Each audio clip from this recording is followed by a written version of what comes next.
नमस्कार दोस्तों। तो आज हम आपको सुनाएंगे मकर संक्रांति से सुनी जाने वाली धरती माता की कहानी। एक नगर में एक माँ थी। उसके दो बच्चे थे, एक बेटी और एक बेटा। वो दोनों ही छोटे छोटे थे। माँ बहुत ज्यादा गरीब थी। वह मजदूरी करके अपना गुजारा चलाती थी। धीरे धीरे बच्चे बड़े होने लगे और शादी योग्य हो गए। तभी धीरे धीरे माँ भी बूढ़ी हो गई। माँ ने बेटे से कहा, बेटा तेरी बहन बड़ी हो गई है, इसलिए तुम तुम्हारे जैसा ही कोई वर देखकर उसकी शादी कर देना।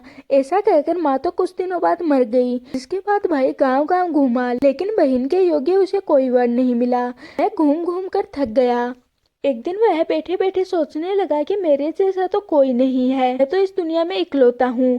ऐसा सोचकर वह सोचने लगा कि अब मैं ही इससे शादी कर लेता हूँ। ऐसा सोचकर वह चुनरी और शादी का सामान लेकर आया। बहन ने जब यह देखा तो उसने कहा कि भैया आप ये सामान क्यों लेकर आए हो। तब भाई बोला कि क्योंकि तुम्हारी शादी है। तभी नगर वालों ने बहन से कहा कि तुम्हारा भाई तुमसे ही शादी कर रहा है। जिसके बाद बहन ने भाई से पूछा कि मेरी शादी किससे करा रहे हो।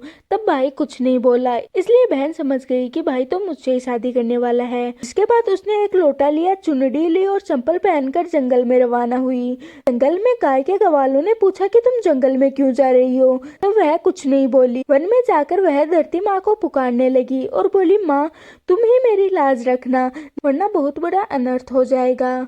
मैं क्या करूं, मुझे अपनी गोद में ले लो, नहीं तो मैं यहाँ पर ही मर जाऊंगी। तभी धरती माँ फटी। बहन ने एक तरफ लोटा, चुनरी, चंपल रख दिए और वह धरती माता में जाने लगी।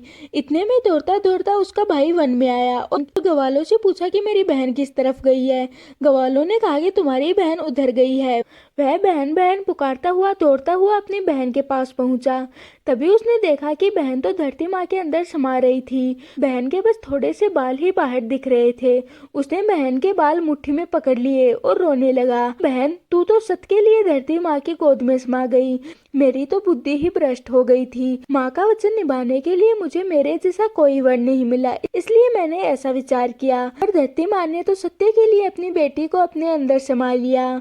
इसके बाद जो बाल बाहर रह गए थे वो दो बन गए। इसलिए मकर संक्रांति पर औरतें यह कहानी सुनती हैं और लोटा, चंपल, चुनरी, एक बर्तन में हरे मूंग, एक लड्डू कुंवारी कन्या को देकर धरती माता की कहानी सुनती है। तो ये थी मकर संक्रांति से सुनी जाने वाली धरती माता की कहानी। मैं आशा करती हूँ कि आज की हमारी वीडियो आपको पसंद आई होगी। अब हम मिलते हैं किसी और वीडियो के साथ।